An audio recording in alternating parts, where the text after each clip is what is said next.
Salam. Recently, I hosted a workshop on how journaling can support your marriage and homemaking, and these are the spreads I made for the relationship part. The first one will be goals. Here, I listed some categories that might be of interest for the couple, making sure to leave a space for their individual goals, and these all can be customized and changed.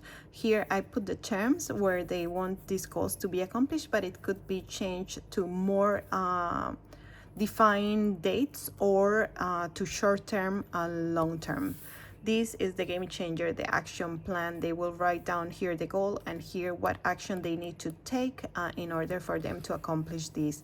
Next one will be something like my dear diary. It's just very mundane and silly, sweet things that they might like to say to each other every day. It's important to be sprinkled with endearing terms here and there, and it will help couples to communicate, especially those that work a lot and don't see each other much throughout the day.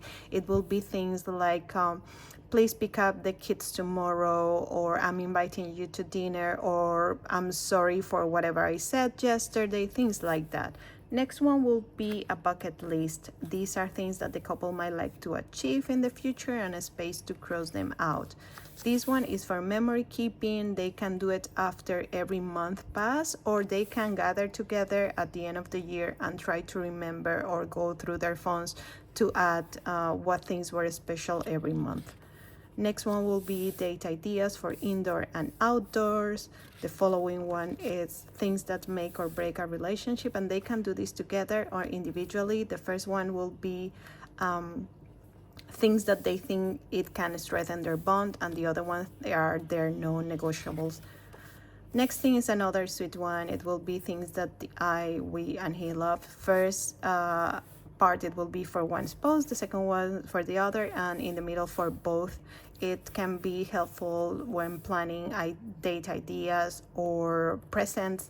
Next one will be a very special one. Is about him, and instead of making negative and positive, I wanted to make it negative and constructive. So here is a list of the things that you might love about your spouse and things to make you remember or strengthen the bond based on the memory and the small things that they do every day. And these are the things that you don't like as much and how you can cope with it or help navigate throughout. The last one will be the 5 love languages. I put all the categories and the things that in the relationship they can do to show their love in these different ways. I hope this is of benefit, inshallah, and happy journaling.